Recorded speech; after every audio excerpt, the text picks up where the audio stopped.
Hi, my name is Thomas Eineman. I'm a circuit judge in Hernando County. I'm going to speak briefly today to you concerning firearms in the context of domestic violence and other civil orders of protection. A firearm is defined as any weapon that is designed to or is readily convertible into being able to discharge a projectile by means of an explosion, any frame or receiver of any such weapon, any machine gun, destructive device, or silencer or muffler. The term does not include an antique firearm unless that firearm is used in the commission of a crime. If the court orders a final judgment of injunction for protection under Chapter 741.30 of the statutes, it is required that the court order the respondent to surrender all firearms and ammunition in his or her possession. The party needs to surrender the ammunition and weapons to the sheriff or local police agency, obtain a receipt for those, and then file those receipts with the court. Also, if the court enters a final judgment of injunction for protection against stalking under Chapter 784.0485 of the statutes, it is also required in those cases that the court order the respondent to surrender all firearms and ammunition in his or her possession. When you're dealing with dating violence injunctions, sexual violence injunctions, and repeat violence injunctions under Chapter 784.046 of the statutes, it is not mandatory that the court order the respondent to surrender firearms or ammunition in his or her possession.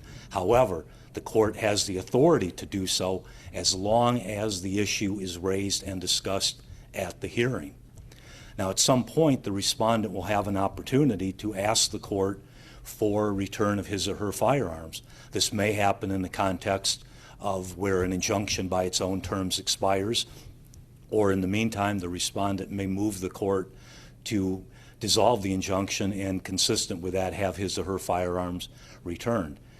In our jurisdiction, what has to happen in that situation is the respondent files a motion with the court. The court would then presumably enter an order, assuming the statutory requirements are met, enters an order indicating that the respondent is entitled to his or her ammunition and weapons back. The individual then presents a certified copy of that order as well as the original injunction to the sheriff or local police officer, police agency, and then can have his or her weapons returned to them.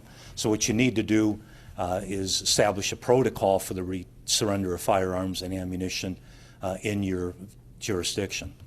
Now, there is under Chapter 790.233 of the Florida statutes a surrender exemption.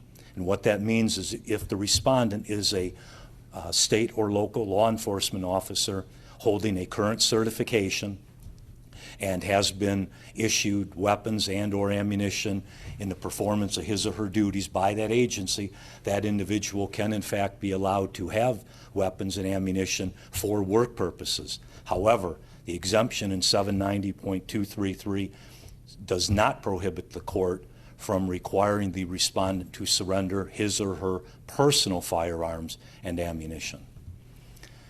In Florida, certainly if there's a current domestic violence injunction in effect, the individual is not going to be able to obtain a firearm. If there is a current domestic violence injunction or repeat violence injunction, an individual is not going to be able to obtain a concealed weapons permit. In Florida, if somebody violates the requirement to surrender firearms or ammunition, that is a first-degree misdemeanor. If it violates federal law, then an individual would be facing a fine of up to $250,000 as well as up to 10 years in jail.